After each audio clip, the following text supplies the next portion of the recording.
So we're on chapter 22 in your world history book, and we're talking about World War One. And we got down to the second part of this first part of this chapter, section 1, and we're talking about the road to war. So what do you think caused World War One? Well, for one thing, there was spiritual decay in Germany.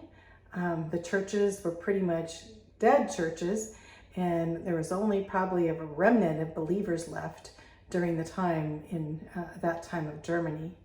And there was a deadly arms race going on between nations. Of course, they had different war machines and such, and they were racing to get more and more. Kind of like today, huh?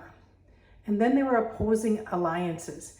So you had two big alliances that we're going to talk about, where some nations were friends with each other. They said they protect each other, and then they were rivals with other groups. And then there was rivalry in the Balkans. So what were the Balkans? The Balkans are this area here where Greece is, that Balkan Peninsula. See where the peninsula comes down. This kind of distorted picture, but here we have the Greece coming down.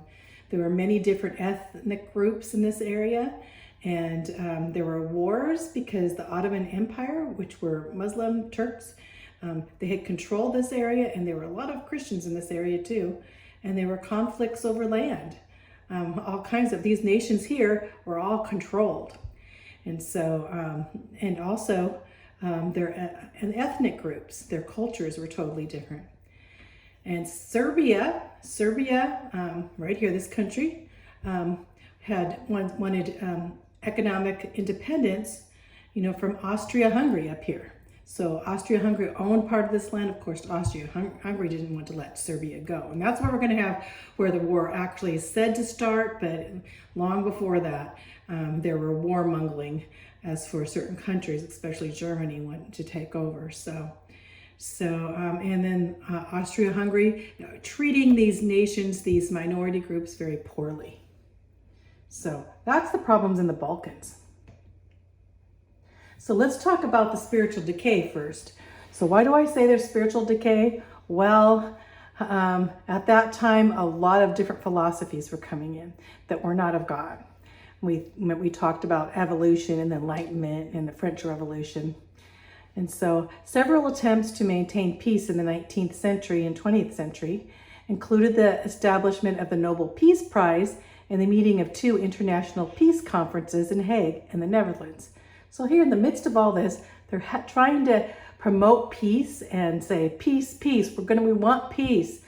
But peace, peace, and no peace. The peace did not affect the spiritual decay. But the tensions caused by two centuries of anti-biblical philosophies had set Europe on a seemingly uncontrollable course towards war. Strong feelings of revolutionary nationalism, we talked about that, and certain examples of that would be France longed to regain some of the parts of their country that the Germans had taken over, Alsace and Lorraine especially. And because that was a very rich area, very farm-rich area. And then the minority groups also were seeking their own political independence. So they're ethnic groups, like the Czechs in Czechoslovakia. Now we have Czechoslovakia, but in Austria-Hungary, and the Serbs in Bosnia. We talked about the Serbs. They had their own ethnic group, and so they wanted to have independence during this time. And of course, we talked about the arms race. By 1914, all these great powers had large standing armies, and they glorified their military power and kept their armies always prepared for war. So this is kind of a weird picture. It's kind of like supposed to be humoristic, but really not, because here we have Russia, this face in Russia. We have come down here towards Germany, here the German Kaiser. You see that face there, down here into Austria-Hungary, which was another, down to Spain, and up here to, you see England. So this is kind of a satire that was given back then. The deadly arms race. Well, the most aggressive nation was the newly united Germany. Remember we learned in the last chapter how Germany had all these small states that came together and united Germany. And now they were growing, and they were growing in technology too and such, and especially in their arms race, and they were very aggressive. In fact, the leader, Kaiser Wilhelm III, is kind of weird because he's the granddaughter of our Queen Victoria, who we liked a lot, but here our grandson, I say granddaughter, sorry, he was the leading Kaiser and was eager to flex his muscles and expand and demonstrate the strength to the older nations in Europe. So here he is, like, we are Germany and we are important, and really wanting to take over some of the smaller nations. Many Germans had this empty, dead churches.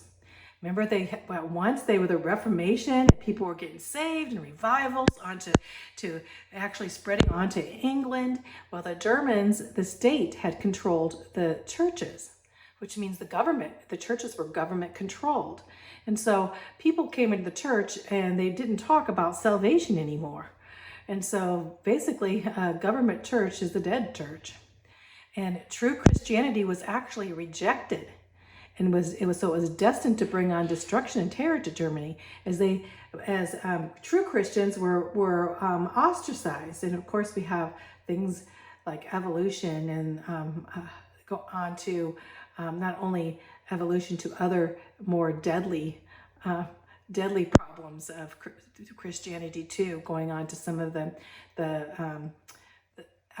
Enlightenment, I should say, the times of Enlightenment, for a lot of atheists and agnostics. The opposing alliances. Well, we talked about the opposing alliances. Well, here we have, they brought about by the decades of fear and distress. They didn't trust each other, so they had this balance of power.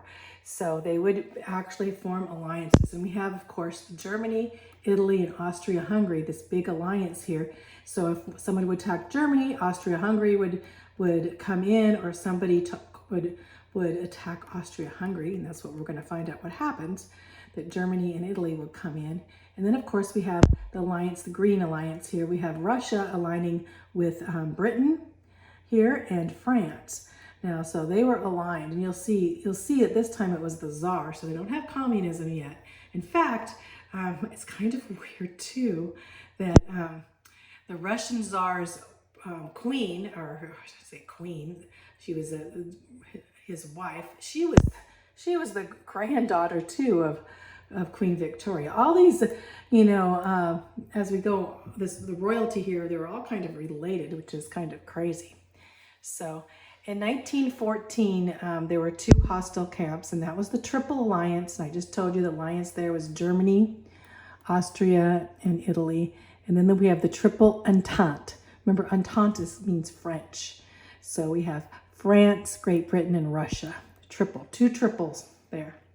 And then the smaller nations would ally themselves, becomes whichever one power block they would fear less.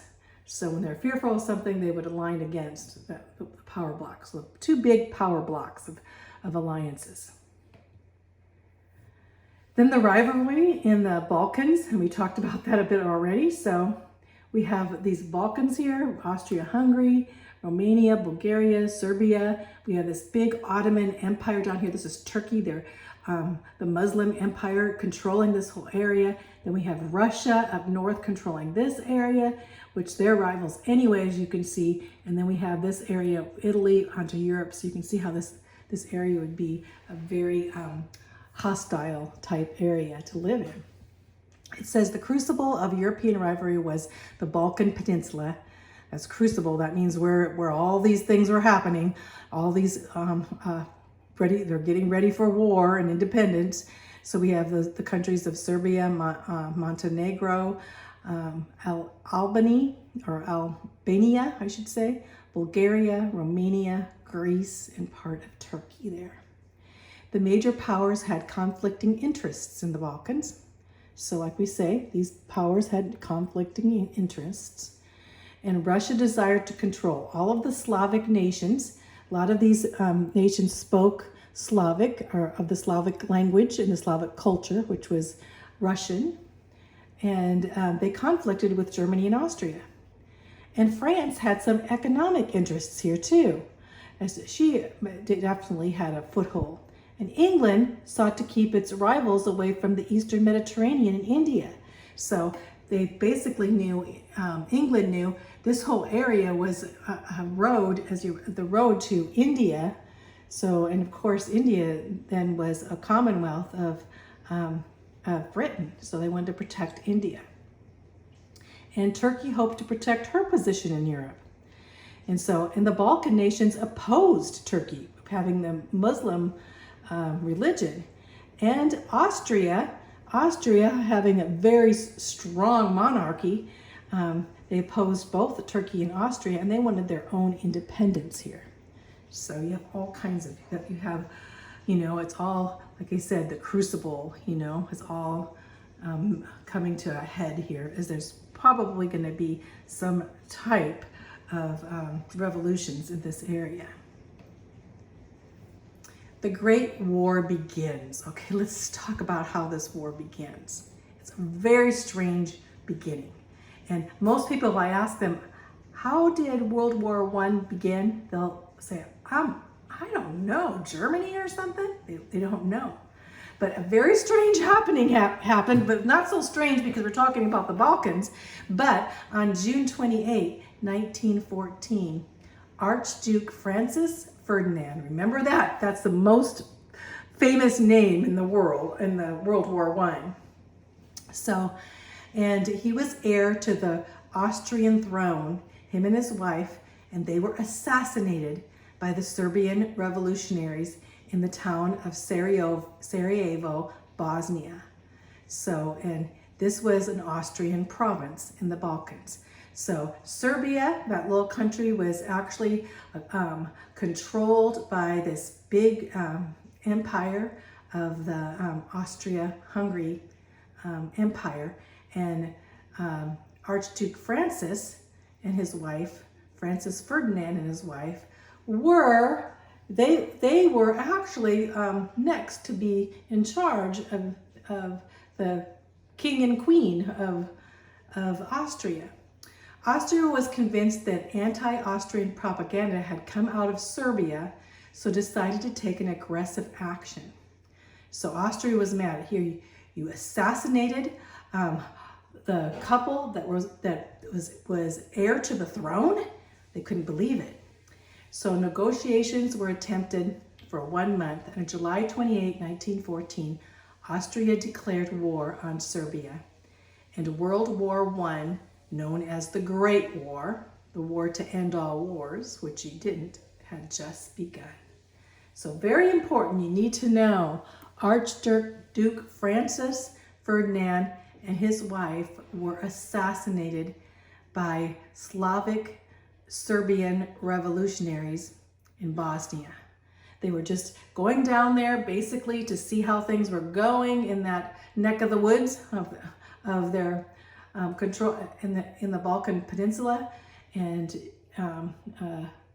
they were shot, both of them. Here's the post. Franz Ferdinand shot dead. The Triple Alliance. Now we have the Triple Alliance of Austria-Hungary. What country is Austria-Hungary allied with? Germany. So what will Germany do? So here's a picture of him there. The heir to the Austrian throne and his wife are shot dead by a schoolboy in the capital of Bosnia. We find out it wasn't such a schoolboy. It was called the Black Hand, and they were a secret society bent on assassinating him. They had a plan to assassinate him, but of course, a young man, I think he was 18 or 19 years old, did the deed. Germany declares war, and all Europe is in arms. So now Germany says yes.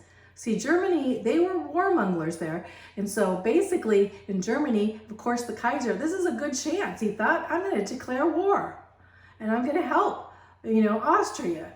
So 2 days later, Russia, remember, is going to protect Serbia because they're Slavic, and Russia's a huge country.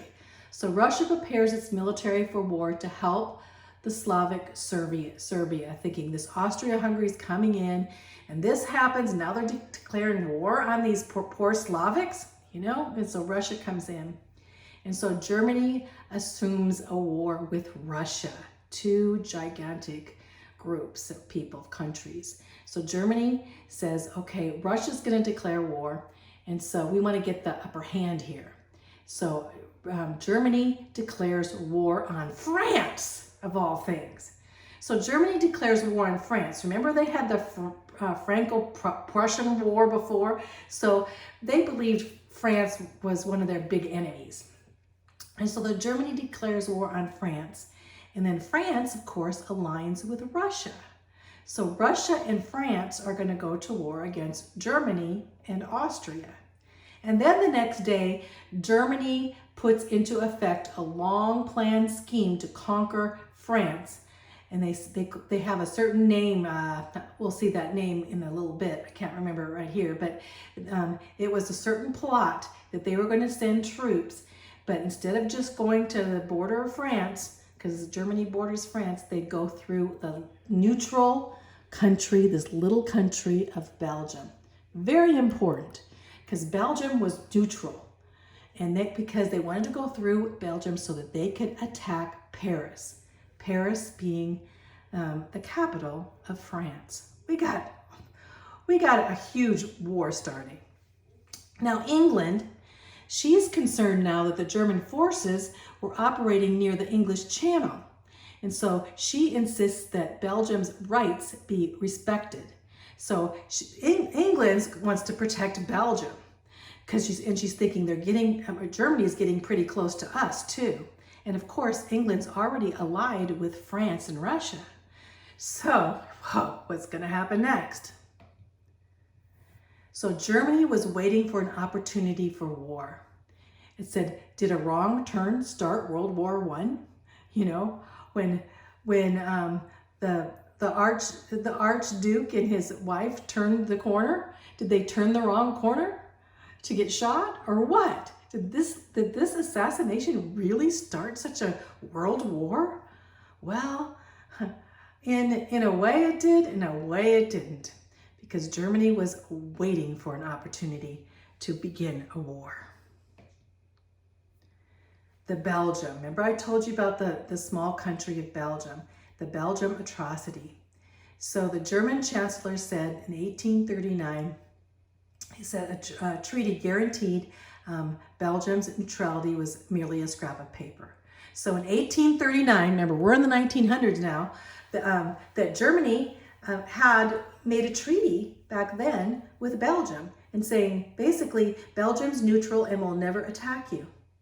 Well, the German chancellor and the Kaiser basically said, oh, we're not going by that treaty. That's just a stinking stupid scrap of paper. So they didn't believe in the treaties. And so England then thought, what? They're going to attack Belgium, and Belgium's not ready, and Belgium does not even want a war. And so England came to aid Belgium and had to declare war on Germany. So here we have Belgium, this country that did not want to be in a war and did not want to have anything to do with this situation. And this was the plan I was talking about, the German plan called the Schlieffen Plan. The Schlieffen Plan was basically Germans, you see the Germans here, they were going to instead, see here, okay, if you go down here, here's France over here. See where Paris, France is right here? And here's France, and as they come around in this direction, you'll see in between here, we have Belgium. Here's Belgium, and here's France. So Germany could come right down here to attack France. But instead, they wanted to basically come a different way in, where the French probably wouldn't ever think they'd ever go through Belgium.